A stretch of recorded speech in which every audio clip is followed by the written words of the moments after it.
नमस्कार दोस्तों, स्वागत है आप सभी का मोबाइल न्यूज़ 24 में। और अभी मैं एक बड़ी खबर लेकर आया हूं जो कि दिल्ली से है।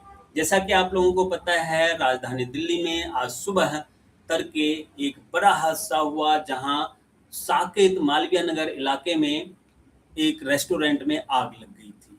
इस अग्निकांड में 21 लोगों की मौत हो गई और बड़ी बात यह है कि मरने वालों में लगभग 11 लोग विदेशी नागरिक बताए जा रहे हैं। इस घटना की अहमियत को देखते हुए, इसके गंभीरता को देखते हुए अभी-अभी दिल्ली के एलजी साहब ने एक बड़ी मीटिंग बुलाई है और उस मीटिंग में बड़ा आदेश दिया गया है। इस मामले की जांच, न्यायिक जांच कराई जाएगी। एक जांच कमेटी बनाई गई है। दिल्ली के एलजी साहब ने एक जांच कमेटी बनाई है। जी हाँ, पूरा मामला एक बार फिर से मैं आप लोगों को बता दूं कि दक्षिण दिल्ली के मालवीय नगर थाना क्षेत्र के हौज रानी इलाके में एक होटल है जिसका नाम है फ्लोरिस एस्टे बी एंड बी। इस होटल में रेस्टोरेंट भी है और लोग यहाँ ठहरते भी हैं। ये रेजिडेंशियल होटल है। और बड़ी बात यह है कि यहाँ पे न केवल देश के बल्कि विदेश के लोग भी इस होटल में ठहरते हैं। जब वीडियो सामने आया अग्निकांड के बाद, लोग खिड़कियों से कूद-कूद कर अपना जान बचाना चाह रहे थे, लेकिन उसके बावजूद बहुत सारे लोग उसमें मर गए। और कुल मिला के बताया जा रहा है कि 50-60 लोग अंदर थे, जिनमें से 21 लोगों की मौत हो गई है और अभी भी करीब 15-20 लोग घायल हैं जो हॉस्पिटल में एडमिट हैं। शायद सफदरजंग हॉस्पिटल, आसपास के हॉस्पिटल में, जो क्योंकि होटल का मामला है, होटल में कांड हुआ, पैसे वाले लोग भी होंगे, कुछ प्राइवेट हॉस्पिटल में लोग होंगे और कुछ सरकारी हॉस्पिटल में लोग होंगे। इसके अलावा कई सारे पुलिसकर्मी और दमकल कर्मी भी इस अग्निकांड में घायल हुए, वे लोग भी हॉस्पिटल में एडमिट हैं। मरने वालों की संख्या बढ़ सकती है। मैं इसलिए कह रहा हूं कि होटल में करीब 57 लोग थे। 57 लोग होटल में थे और 57 लोग में से करीब 21 लोगों की मौत हो गई, जिनमें से 11 विदेशी नागरिक हैं और 17-18 लोग ऐसे हैं जो हॉस्पिटल में एडमिट हैं। उनका हालत नाजुक है, गंभीर बताया जा रहा है। ये मामला देखिए, इतनी बड़ी घटना होती है अब से 5 दिन पहले, 5 दिन नहीं हुआ होगा शायद, साकेत इलाके में ही, मालवीय नगर जहाँ पे ये घटना हुआ है, इससे महज 3-4 किलोमीटर दूर साकेत में एक बिल्डिंग गिर जाती है। वो एक रेस्टोरेंट जो कि सेट में चल रहा था, उस रेस्टोरेंट के ऊपर गिर जाती है और उसमें करीब 7 लोगों की मौत हो जाती है, 5-7 लोगों की मौत हो जाती है। वो सभी एक हॉस्पिटलिटी, मतलब डॉक्टरेट की पढ़ाई कर रहे थे। मरने वाले जितने भी लोग थे वो सभी डॉक्टर का पढ़ाई करने के लिए वहाँ पे इंस्टीट्यूशन में ट्रेनिंग लेते थे। अब सोचिए कि इतनी बड़ी घटना वहाँ हो जाती है और उसके 2-4 दिन बाद एक और ये बड़ी घटना होती है, लेकिन पुलिस प्रशासन कुछ नहीं कर पाता। नगर निगम बस उनको खाना पूर्ति से मतलब रहता है। किसी काम के लिए चले जाइए, बिना अंडर टेबल कोई भी अधिकारी कोई काम करने को तैयार नहीं होते। यही कारण है कि कहाँ पे कौन सी बिल्डिंग जर्जर है, कहाँ पे कौन सी बिल्डिंग में फायर अलार्म नहीं है, कहाँ पे कौन सी बिल्डिंग में उचित कार्रवाई होनी चाहिए, उसे सील किया जाना चाहिए। इन सब का निरीक्षण करने के बजाय एमसीडी के अधिकारी खानापूर्ति करते हैं और पैसे लेने के अलावा इनका कोई काम नहीं होता है। भ्रष्टाचार दिन ब दिन बढ़ता जा रहा है। भ्रष्टाचार पहले से कई गुना बढ़ गया है। हालांकि प्रधानमंत्री नरेंद्र मोदी के नेतृत्व में देश आगे बढ़ रहा है, ये सभी जानते हैं, लेकिन क्या सिर्फ प्रधानमंत्री नरेंद्र मोदी के नाम पर? वो बहुत अच्छे आदमी हैं, सही से देश चलाने में सक्षम है, लेकिन क्या सिर्फ उनके नाम पर पूरा देश सही से चल रहा है? बिल्कुल नहीं। अधिकारी निकम्मे हैं, ब्यूरोक्रेट्स भ्रष्ट हो चुके हैं, रिश्वत के बिना कोई काम नहीं होता, हर कोई जगह-जगह बिना पैसे का आगे फाइल नहीं बढ़ाते हैं। पहले जो काम 500 रुपए, 200 रुपए में होते थे, वो 1000 रुपए, 2000 रुपए में होते हैं। मतलब भ्रष्टाचार का स्तर पिछले 10 साल 15 साल में 5 गुना तक बढ़ गया है, 4 से 5 गुना भ्रष्टाचार बढ़ गया है।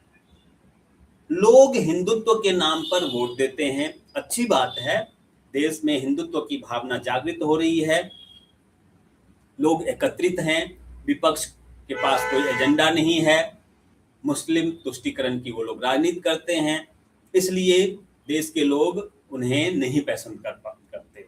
और होना भी चाहिए कि भारत एक सबसे पुराना, दुनिया का सबसे शक्तिशाली इतिहास वाला देश माना जाता है। सम्राट अशोक से लेके, चंद्रगुप्त से लेके हमारे यहाँ बड़े बड़े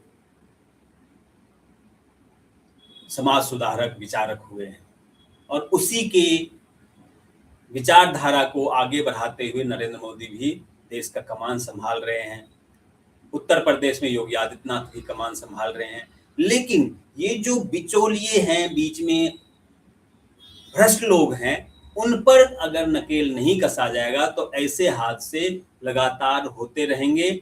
इसलिए ऐसे हादसे दोबारा ना हो, इस पर कार्रवाई की जरूरत है। ऐसे अधिकारियों के खिलाफ सख्त से सख्त कार्रवाई होनी चाहिए।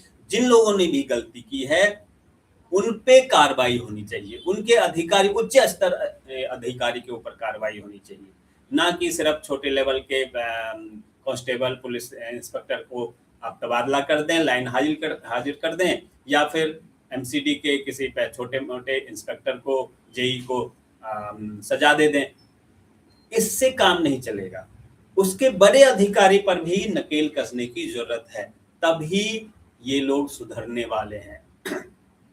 देखिए, कुछ दिन पहले उसी इलाके में, अमर कॉलोनी लाजपत नगर इलाके में एक और बड़ी दुर्घटना हुई थी। आप लोगों को याद होगा कि उस इलाके में जो दुर्घटना हुई थी, उस दुर्घटना में एक व्यक्ति को दिन दहाड़े गोली मार दिया गया। गोली मारने वाला शख्स कौन था? गोली मारने वाला शख्स कोई और नहीं बल्कि दक्षिण दिल्ली के सांसद, वर्तमान सांसद रामवीर सिंह विधूरी। रामवीर सिंह विधूरी का भाई है जगपाल, जगपाल का पोता यश विधूरी, उसने गोली मार दिया, दिन दहाड़े गोली मार दिया। रामवीर सिंह विधूरी हालांकि बड़े अपने आप को सफेद पोश कहते हैं, लेकिन वो एक तरीके से उनके खानदान में बड़े बड़े गुंडे हैं, कई सारे अपराधी हैं। उसका एक भाई है वीरेंद्र विधूरी, उस पर कई सारे मुकदमा है, एक्सटॉर्शन का कई सारा मुकदमा उसके ऊपर चला था। अब उसके इसकी बात लीजिए, भाई का जो एक पोता है यश विधूरी, जिसने लाजपत नगर में अमर कॉलोनी में दिन दहाड़े गोली चला के एक का जान ले लिया। अच्छा, रामवीर विधूरी कौन है? रामवीर विधूरी एक मौका प्रस्त नेता है। मौका प्रस्त नेता मैं इसलिए कह रहा हूं कि वो कभी जनता दल में हुआ करता था, वो कभी जब मौका देखा उसने कांग्रेस, तो कांग्रेस में फिर आ गया। जब उसने फिर मौका देखा लोजपा, कभी लोजपा में चला गया। उसने फिर मौका देखा एनसीपी, शरद पवार की पार्टी, उसमें चला गया। तो रामवीर सिंह विधूरी कोई बीजेपी का एजेंडा वाला आदमी नहीं है। उसके ऊपर भरोसा किया बीजेपी ने, लेकिन ये बहुत बड़ी गलती हुई बीजेपी से।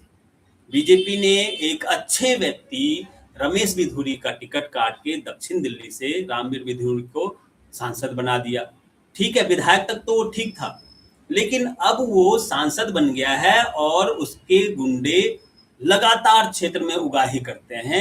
ये आरोप मैं नहीं लगा रहा हूं, बल्कि आज ही प्रेस कॉन्फ्रेंस करके उस क्षेत्र का एक निगम पार्षद महेश अवाना है, जो कभी रामवीर सिंह विधूरी का खास आदमी माना जाता था, उसने कहा है कि रामवीर विधूरी बहुत बड़े भ्रष्टाचारी हैं।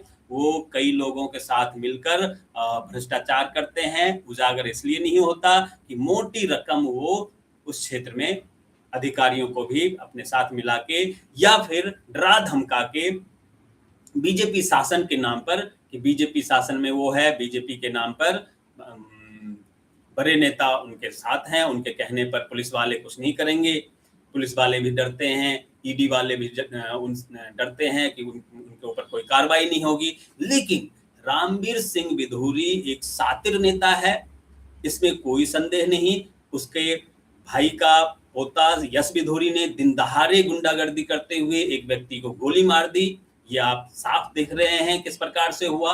और जब पत्रकार ने रामवीर सिंह विधूरी से सवाल पूछा तो वो उसे गोल बोल घुमाने लगा कि नहीं, वो मेरा कोई नहीं है, मेरे रिलेशन में नहीं है, मैंने उसके खिलाफ पुलिस में मुकदमा चला रखा है। कब मुकदमा चलाया आपने? 2 महीना पहले, 1 महीना पहले।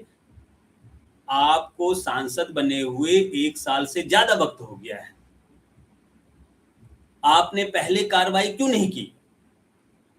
आपके नाम पे रामवीर सिंह विधूरी, आपके नाम पर क्षेत्र में कई सारे लोग उगाही करते हैं और लोग त्राही त्राहिमाम हैं। आज आपके क्षेत्र में ओजोन लगा हुआ है बदरपुर में, आपके खिलाफ बोलने को लोग तैयार नहीं है। पहले जिस रामवीर सिंह विधूरी के खिलाफ लोग सामने आते थे, बोलते थे, आज के डेट में रामवीर सिंह विधूरी के खिलाफ लोग डर से इसलिए नहीं बोलते हैं कि वो उनका मकान तुड़वा देंगे, वो उनके खिलाफ कोई मुकदमा चला के जेल में बंद करा देंगे, जैसे महेश अवाना को अभी जेल में बंद करवाया।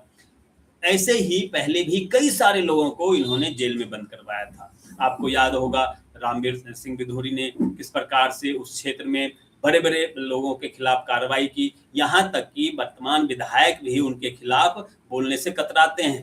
राम सिंह नेता भी आजकल उनके साथ मिलकर काम करने में ही अपना भलाई समझते हैं कि ना जाने ये पागल आदमी, पहले तो वो रेडियो झूठिस्तान कहते थे, लेकिन अब उनके खिलाफ इसलिए नहीं बोलते कि पागल आदमी है, पता नहीं क्या कहाँ चिट्ठी लिख दे, बीजेपी का गवर्नमेंट है, बीजेपी उनके कहने पे पता नहीं किसके खिलाफ कार्रवाई कर दे। इसलिए रामवीर सिंह विधूरी के खिलाफ कोई भी नेता नहीं बोलना चाहते। आम आदमी पार्टी के विधायक हैं राम सिंह नेताजी, फिर भी वो ऐसा कुछ नहीं चाहते हैं, उनके खिलाफ बोलना नहीं चाहते रामवीर सिंह विधूरी के खिलाफ। क्यों? क्योंकि वो ऐसा व्यक्ति है। आपने देखा होगा एक वीडियो वायरल हो रहा है, आर भारत की महिला पत्रकार से वो ऐसे बदतमीजी से बात करता है, रामवीर सिंह विधूरी ऐसे बदतमीजी से बात करता है कि मैं तुम्हारे खिलाफ केस कर दूंगा अगर तुमने मेरा नाम लिया। बताइए, एक पत्रकार सवाल पूछ रहा है कि ये आदमी आपका रिश्तेदार है, आपका भाई जगपाल जगलाल है या नहीं है, तो वो गोलमोल घुमाता है, नहीं फलाना कर दिया, ढिमकाना कर दिया, मैंने ये चिट्ठी लिख दिया, मैंने वो चिट्ठी लिख दिया, पता नहीं क्या क्या कर दिया। अरे भाई सीधा बताओ कि हाँ ये मेरे भाई का पोता है, लेकिन इसने गलती की है तो पुलिस प्रशासन इसके खिलाफ कार्रवाई करे, मैं भी उसके साथ हूं। ऐसा करने के बजाय रामवीर सिंह विधूरी उस पत्रकार को ही धमकाना शुरू कर देते हैं। तो रामवीर सिंह विधूरी का जो बौखलाहट है वो साफ जाहिर करता है कि कहीं ना कहीं चोर के दाढ़ी में तिनका तो है। अब ऐसे लोगों के खिलाफ कौन बोले?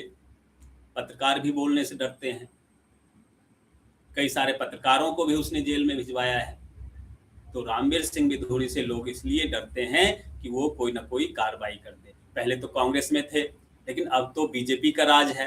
बीजेपी को अब समझना होगा कि रामवीर सिंह विधूरी के कहने पर अगर आप अपने लोगों को जेल भिजवाएंगे, अगर आप रामवीर सिंह विधूरी के कहने पे बीजेपी कार्यकर्ताओं के खिलाफ कार्रवाई करेंगे, तो बीजेपी का जनाधार, हालांकि हिंदुत्व के नाम पे लोग तो वोट दे ही देंगे, परंतु अंदर से लोग मायूस हो रहे हैं भाई साहब।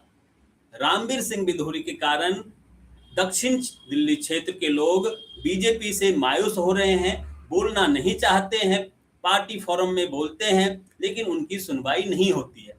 पैसा अकूट है उसके पास, अरबों रुपए हैं, गोवा में उसके पास प्रॉपर्टी है, दिल्ली में 50 जगह उसकी प्रॉपर्टी है, गुंडे पाल रखे हैं उसने, सामने आता नहीं, आप कानूनन उसे गुंडा साबित नहीं कर सकते हैं, लेकिन वो गुंडा नहीं है, उसके भाई क्रिमिनल हैं, उसके भतीजे पोते क्रिमिनल हैं, कई सारे केस हैं इन लोगों के ऊपर, लेकिन वो खुद को सफेद कॉलर मानता है, इसलिए उसके खिलाफ कोई नहीं बोल सकता। आपको ऐसे नेताओं से बीजेपी को बचना होगा आने वाले समय में, नहीं तो ऐसे नेता अगर बार-बार जीत के आएँगे, बार-बार अगर ऐसे नेता को टिकट मिलेगा, रामवीर सिंह बिधूरी के जैसे नेता को, तो इस देश में बीजेपी से अलग होकर भी लोग अपना मन बना सकते हैं और यही वजह है कि लोकसभा चुनाव में कई सारे सीटों पर बीजेपी को हार का सामना करना पड़ा। बने रहिए मोबाइल न्यूज़ 24 के साथ, आगे फिर भी हम इसी वक्त पर एक नए सब्जेक्ट पर लाइव बैठकर आप लोगों के साथ बातचीत करेंगे। आपको आज का ये सेशन कैसा लगा? हमें कमेंट करके ज़रूर बताएँ। नमस्कार, धन्यवाद।